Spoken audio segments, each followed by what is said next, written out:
I'm Chris Burns, and welcome to The Network. Hard talk with a matrix of newsmakers. The headlines.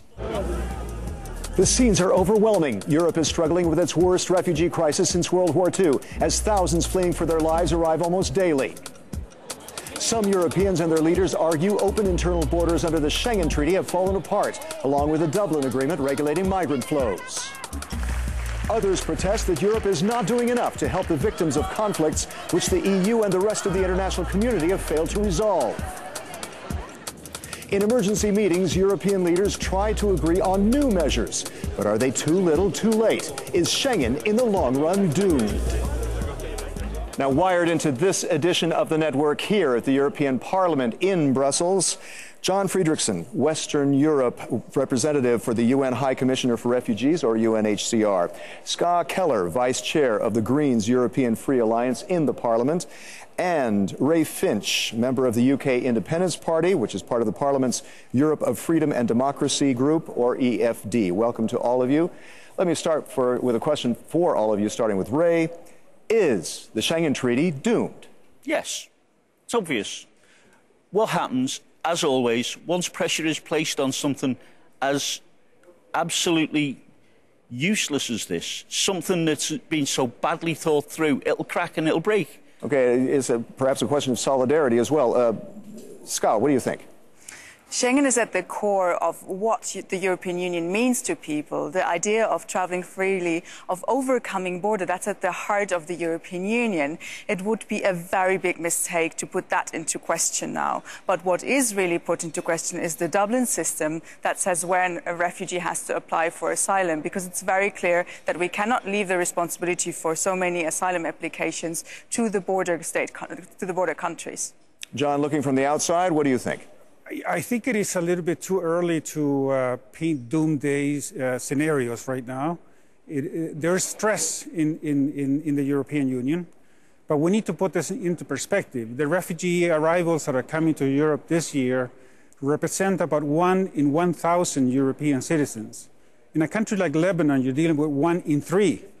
So within that context, this is a manageable crisis. It can be done. It requires solidarity amongst the member states. Okay, so but in terms of percentage, yes. But in terms of numbers, we're talking about large numbers. And Jean-Claude Juncker, the president of the European Commission, is trying to get countries to commit to resettle 120,000. That's a fraction, a small fraction.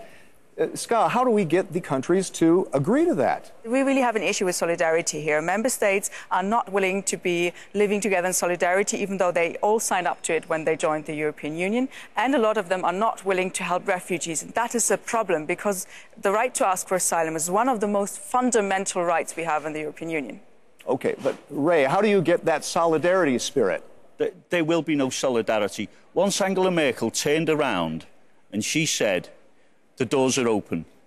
There's over 3 billion people in the world who live on less than $3 a day. If you were any one of those 3 billion, you'd think, I'm going to come to Europe. So it's not about 120,000 or 160,000. It's about how many.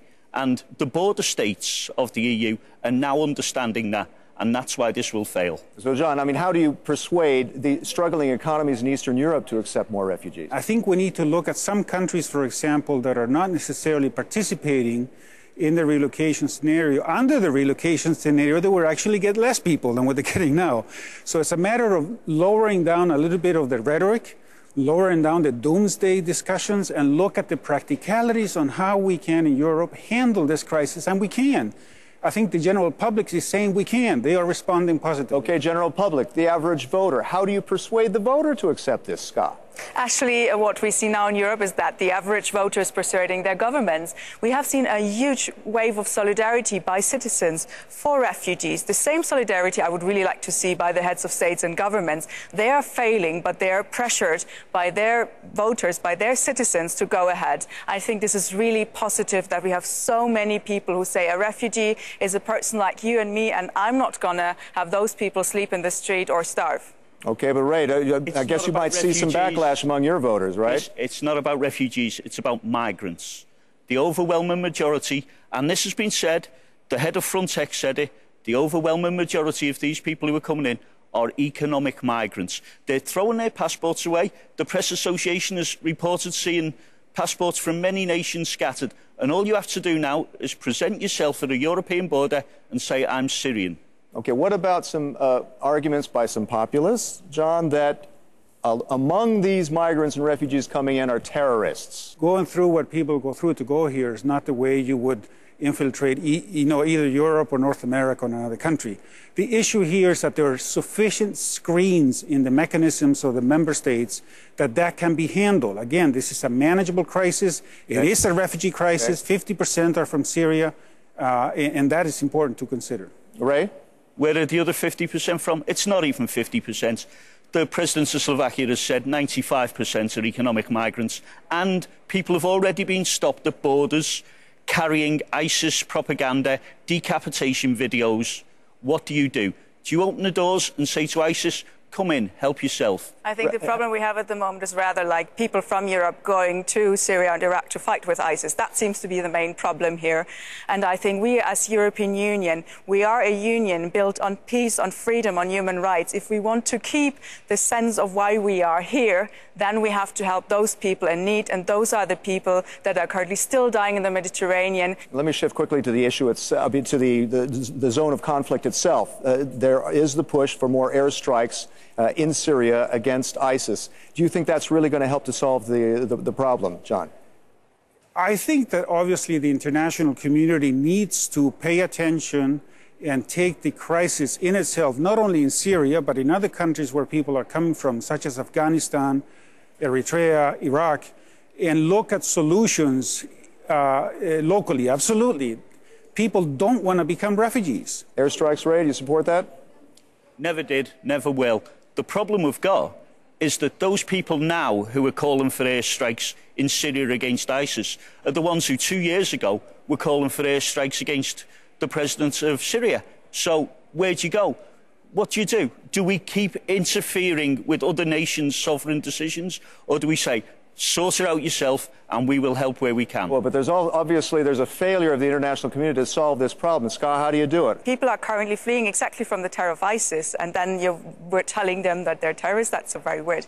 They're also, and much more even, fleeing from the bombs of Assad. So we really have an issue there, and before the war does not stop and there is a political sustainable solution, indeed, people cannot go to Syria or even stay close to there. There's a big conflict, and I think it's very important that there is now a diplomatic initiative by the European Union. I really hope it will lead to a success. It's very important. Ray? Why doesn't Saudi Arabia take these people in? Saudi Arabia and Kuwait have already said, we're not willing to take any of these refugees, which they are from Syria, because of the risk of terrorist activity. They know them better than us.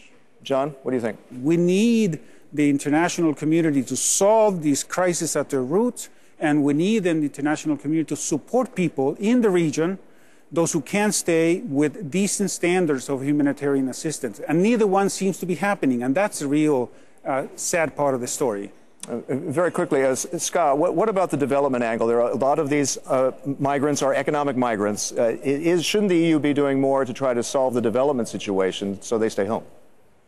Well, first of all, indeed, there is refugees coming. Those people are fleeing from war and persecution. There's also a lot of people who are indeed facing a dire economic situation in a lot of parts of the world. And the European Union is not doing enough because, sure, we have development support, very good. But at the same time, we have trade policies, fishery policies, agricultural policies that make those people even poorer. So I think, indeed, we have to work there. But on the other hand, I've never been a fan to watch out for Saudi Arabia or take it as an example in terms of human rights. But it's interesting to see that UKIP wants to do that. Ray, you were nodding your head.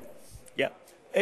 As Scar just said, the policies of the European Union are essentially, and I'm paraphrasing there, they're corporatist and they're colonialist. And what we're doing, and I'm our spokesman on the fisheries, things like the common fisheries policy are causing havoc in the third world, and the EU must stop that immediately.